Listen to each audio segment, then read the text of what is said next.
달성구 내외는 제282회 임시회를 9월 9일부터 17일까지 9일간의 일정으로 개회했습니다.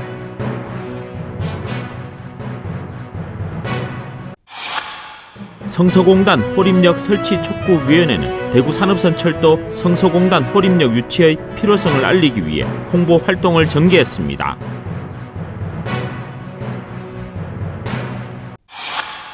대구시 재난안전대책본부는 강화된 사회적 거리두기 2단계 대책을 9월 11일부터 20일까지 10일간 연장한다고 밝혔습니다. 대구시는 민관 합동 산업 고도화 금융 지원 업무 협약을 체결했습니다. 제6회 2020 수성못 미술 공모전 작품 접수를 9월 19일부터 21일까지 3일간 받습니다.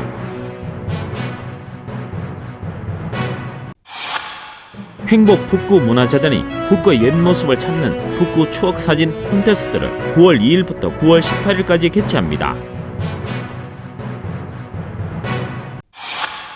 지역 주간지 푸른신문에 9월 10일자 주요 기사를 소개해드립니다.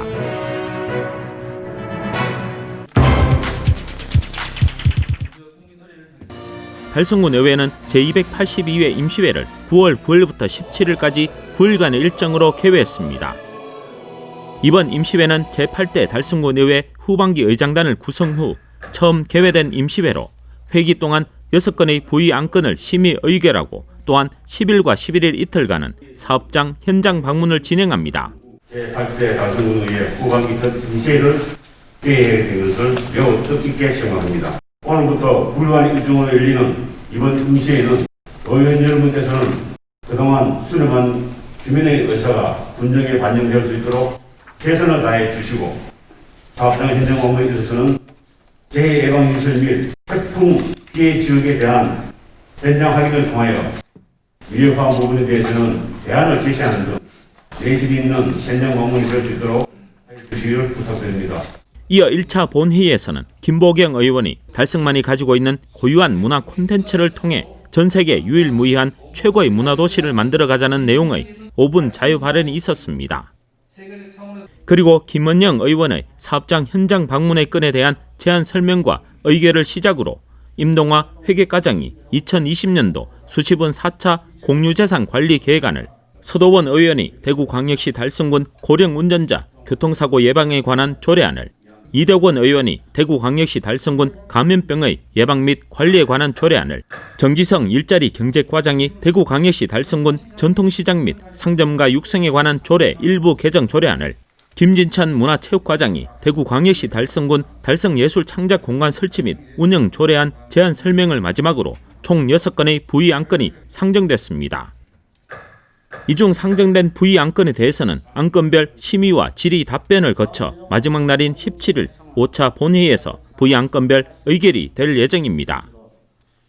한편 달성구 내외는 이번 임시회를 시작으로 본격적인 제8대 달성구 내외 후반기 회기에 들어가게 됐으며 전반기에 보여줬던 집행부와의 협치와 견제, 더불어 군민들과의 무한한 소통을 보여준 만큼 후반기에도 더욱더 지역민들의 목소리를 대변하고 함께하는 의회가 되기를 기대해 봅니다.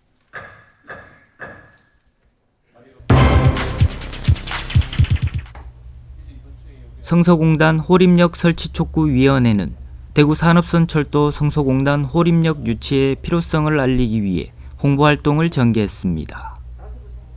추진위는 국토교통부에서 추진 중인 대구산업선철도가 성서산업단지의 활성화를 위해 계명대역과 성서산업단지 내에 정거장 유치가 절실하여 지역 주민들의 염원을 담아 달서구 전체를 대상으로 주요 4거리의 성서공단 호림역 설치 촉구 현수막을 22개소에 설치해 지역 주민들의 관심과 참여를 홍보했습니다. 성서지역 발전에는 그동안 선배님들께서 이루가신 훌륭한 업적과 전통을 개성 발전시키고자 성서지역 발전회 회원 모두는 지역 발전을 위해 다방면으로 노력하고 있습니다. 현재는 국토교통부가 추진 중인 대구산업선철도가 성서공단을 지하로 경유하면서도 성서공단역을 역사를 설치하지 않아 성서지역 발전회와 성서공단 호림역 설치촉구위원회에서는 성서공단 호림역 설치를 촉구하는 청원서를 국토교통부에 제출하였으며 주민들의 참여와 서명운동을 전개 중에 있습니다. 앞으로도 성서지역 주민 화합과 단합을 위해 선배님들의 고견을 참고하여 함께 동참하는 지역 봉사단체가 될 수 있도록 최선을 다하겠습니다. 한편 성소공단 호림역 설치촉구위원회는 달서구 자체 타당성 조사 중이며 연대 서명운동을 추진해 지역 주민 청원서 및 연대 서명부를 국토교통부에 재전달할 예정입니다.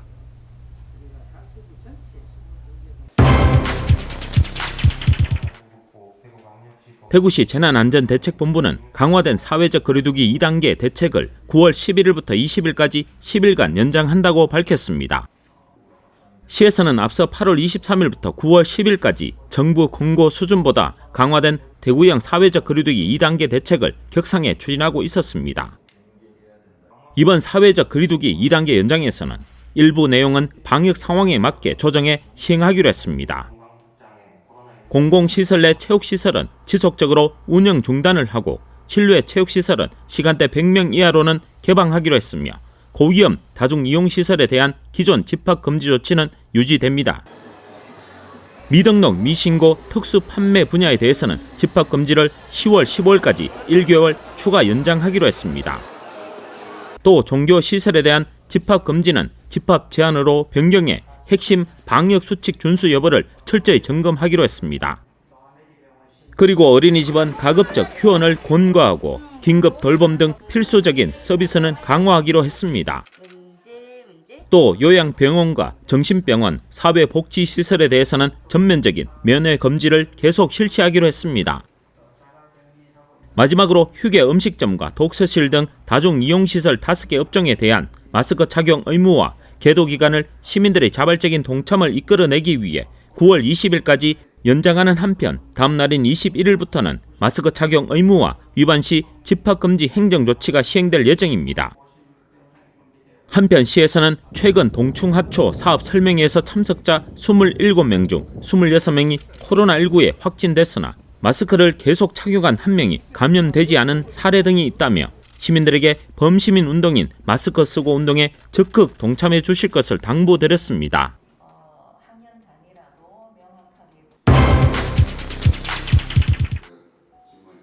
대구시와 대구은행, 기술보전기금, 대구경북지방중소벤처기업청은 대구시 민관합동 산업고도화 금융지원 업무 협약을 체결했습니다.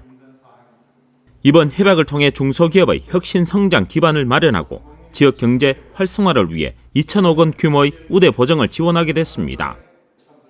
담보력이 부족한 우수기술 보유 기업에 특별 보정을 지원함으로써 포스트 코로나 시대 지역 경기 회복의 동력을 확보할 수 있게 됐습니다.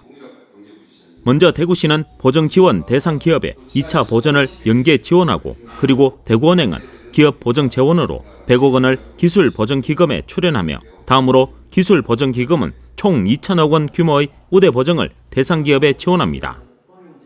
이와 함께 대구 경북 중소벤처기업청은 정부 사업과 연계해 지역 중소기업의 혁신 성장을 정책적으로 지원할 예정입니다. 지원 대상은 대구시에 소재하는 기술 혁신 선도형 기업과 자동차 부품업 영유기업, 코로나19 피해 기업이며 기업당 10억 원 한도로 우대 보정 사항을 적용해 최대 5년간 지원받을 수 있습니다. 한편 민관합동 산업고도화 상생협력 특례 보정을 받고자 하는 기업은 9월 7일부터 가까운 기술보정기금 영업점을 방문해 신청하면 됩니다.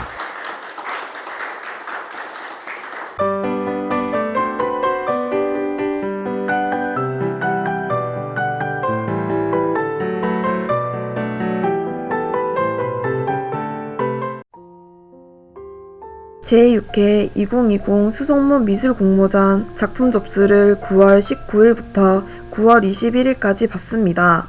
대구 수성구 미술가협회가 주관하고 수성문화재단이 후원하는 수성문 미술공모전은 수성문 페스티벌의 주요 행사 가운데 하나입니다. 이번 공모전은 청소년 예술체험의 장을 확대하고 미술 공모전을 통해 가족과 함께 건강하고 아름다운 감성을 표현하는 문화인으로서의 기틀을 마련하고자 마련된 행사입니다. 출품 부분은 상상화, 경험화, 풍경화, 만화, 사진 등입니다. 참가 대상은 유치원생부터 초등학생, 중학생, 고등학생이며 유치원생과 초등학생 저학년부는 8절지, 중학생과 고등학생은 4절지에서 2절지의 작품을 1인 한 작품씩 대구 수성구 미술가협회 사무국으로 접수하시면 됩니다. 심사를 거쳐 동상 이상 수상한 작품은 10월 5일부터 10월 8일까지 대구 수성문화원 갤러리 수성에서 전시회를 갖습니다. 자세한 사항은 수성구 미술가협회 카페에서 확인할 수 있습니다. 행복북구문화재단이 대구 북구의 과거 모습이 담긴 사진을 공모하는 북구 추억사진 콘테스트를 개최합니다. 이번 콘테스트는 행복북구 지역문화사업 문화평상 프로젝트의 일환으로 북구의 옛 모습과 당시 사람들의 일상이 담긴 사진을 모아 미시적 역사 자원을 발굴하고 기록하기 위한 취지로 마련됐습니다. 누구든지 1999년 이전 대구시 북구의 모습을 찍은 사진, 당시 북구의 자연 환경이나 건물, 거리, 풍경 등을 배경으로 시대의 생활상이 담긴 사진이면 응모할 수 있습니다. 공모 접수는 9월 2일부터 9월 18일까지이며 사진에 대한 설명을 적은 신청서와 해당 사진 파일을 별도 첨부해 이메일로 제출하시면 됩니다. 심사를 거쳐 9월 22일 입상작을 발표할 예정이며 입상자에게는 2만원대의 기프티콘이 부상으로 주어집니다. 수집된 사진들은 대구 북구의 기록 자산으로 보관할 계획이며 추후 재단 사업의 비영리 목적으로 사용될 수 있습니다. 공모에 관련된 자세한 사항은 행복북구문화재단에 문의하시거나 홈페이지에서 확인할 수 있습니다.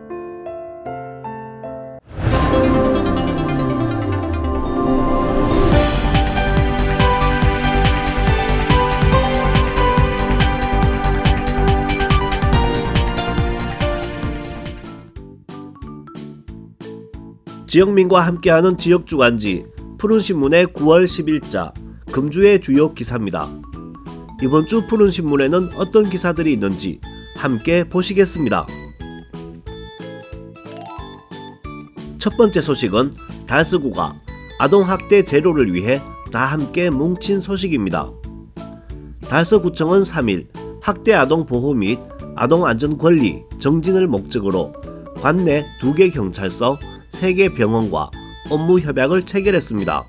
이번 협약으로 관계기관들의 책임성 있고 적극적인 자세에 공감하고 성실한 신고 의무를 독려하는 대화의 장을 마련하기도 했습니다.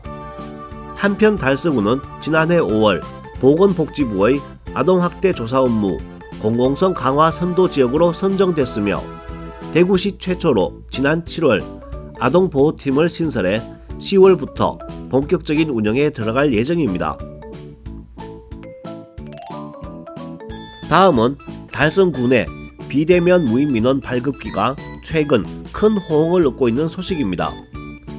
코로나19로 민원서류 발급 신청을 무인 발급기를 통해 서비스를 확대한 결과 올해 17만 2천여 건으로 전년도에 비해 20% 늘어났습니다. 달성구는 관내 모두 28대의 무인 발급기를 운영해 대구에서 가장 많이 활용하고 있습니다. 특히 무인 발급기의 수수료는 관공서를 직접 방문하는 것보다 50%까지 저렴하며 신용카드 결제 서비스가 가능해 이용자들의 편의 향상에 기여하고 있습니다. 무인 발급기의 설치 장소와 운영 시간, 발급 가능 서류 등의 정보는 달성군청 홈페이지를 통해 상세히 확인할 수 있습니다. 다음 기사는 달성교육지원청의 온라인 쌍방향 진로 프로그램 소식입니다. 지난달 29일부터 관내 중학생을 대상으로 운영 중인 진로 잡고 주민 프로그램은 현장의 진로 교육을 온라인상에서 제공함으로써 학생들 스스로가 진로 탐색과 설계 역량을 강화하기 위한 목적으로 마련됐습니다. 또 전문 직업인 강사와의 온라인 만남을 통해 직업인으로서의 고충, 보람 등 개인적인 이야기를 진솔하게 나누며 학생들의 궁금증을 해소하는 등 직업에 대한 이해의 폭을 한층 넓힐 계획입니다. 진로 잡고 주민 프로그램은 참여 기회를 확대하기 위해 학교에서 단체로 참여하는 주중 프로그램과 가정에서 학생 개별로 참여하는 토요 프로그램으로 나누어 진행됩니다. 지금까지 9월 10일자 푸른신문의 주요 기사들을 돌아봤습니다. 푸른신문과 푸른방송은 지역경제 살리기 캠페인을 전개하고 있습니다. 지역경제 활성화를 위해 지역민 여러분들의 많은 관심과 참여 부탁드립니다. 금주의 푸른신문이었습니다.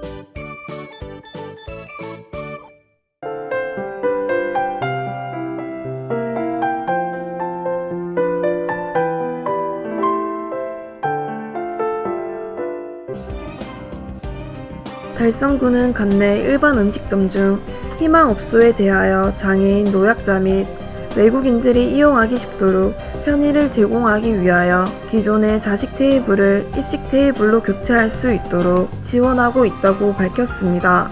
군비 6천만 원의 예산을 확보하여 진행된 이 사업은 입식 테이블 설치 비용 중 50%는 군에서 지원하고 50%는 사업자 본인이 부담하며 업소당 최대 300만 원까지 지원하는 사업입니다. 홈페이지 공고 등을 통해 일반 음식점 중 신청을 받아 심사를 진행했으며 현장 확인 후 보조금 심의위원회의 심의를 거쳐 24개소를 선정했습니다. 사업 대상자 선정은 평가 기준에 따라 영업주 관내 거주 여부, 입식 테이블 설치 수 등 총 6가지 항목으로 구성하여 우선순위를 지정했으며 최근 1년 내 식품위생법 위반으로 영업정지 이상의 행정처분을 받은 경우에는 제외했습니다.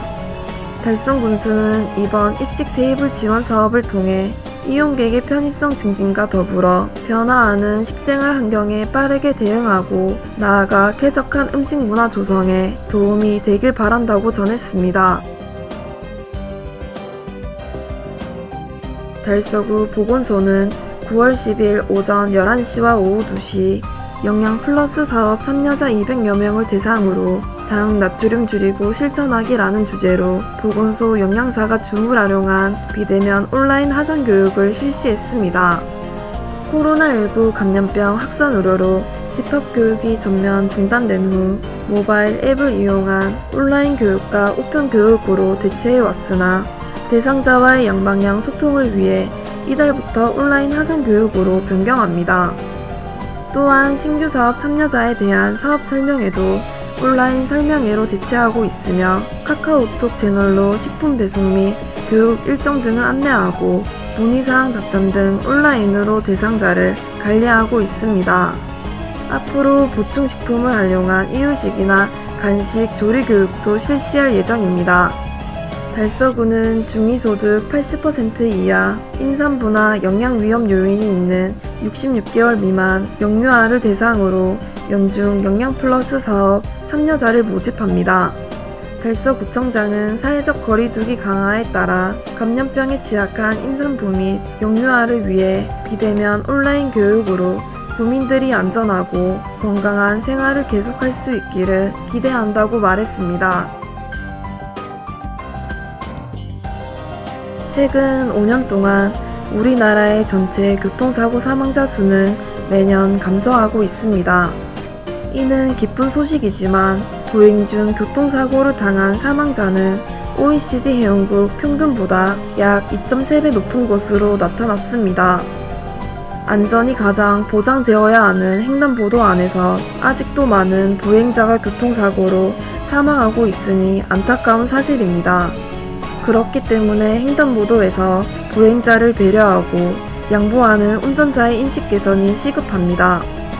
사실 우리나라의 경우 도로교통법상 제27조 제1항을 보면 모든 차의 운전자는 보행자가 횡단보도를 통행하고 있을 때에는 횡단보도 앞에 정지하여야 한다라고 규정하고 있지만 이를 지키는 운전자는 많지 않습니다. 대표적인 보호자 보호 의무 위반 사례를 함께 알아보겠습니다. 전방적세 횡단보도 녹색 시 횡단보도로 보행자가 횡단할 때 차량이 일시 정지하지 않고 우회전하는 경우, 전방 녹색 우회전 횡단보도 녹색 시 횡단보도로 보행자가 횡단할 때 차량이 일시 정지하지 않고 진행하는 경우, 전방 적세 횡단보도 녹색 시 횡단보도에 차량이 정지한 경우, 전방 적세 횡단보도 적색 시 보행자가 없는 경우 서행하면서 운전 가능. 보행자가 횡단하는 경우 차는 일시 정지 후 보행자가 횡단하고 우회전 가능. 보행자를 먼저 배려하고 존중하는 것. 차량과 접촉 가능성이 큰 횡단보도 주변에서 가장 지켜져야 할 것입니다.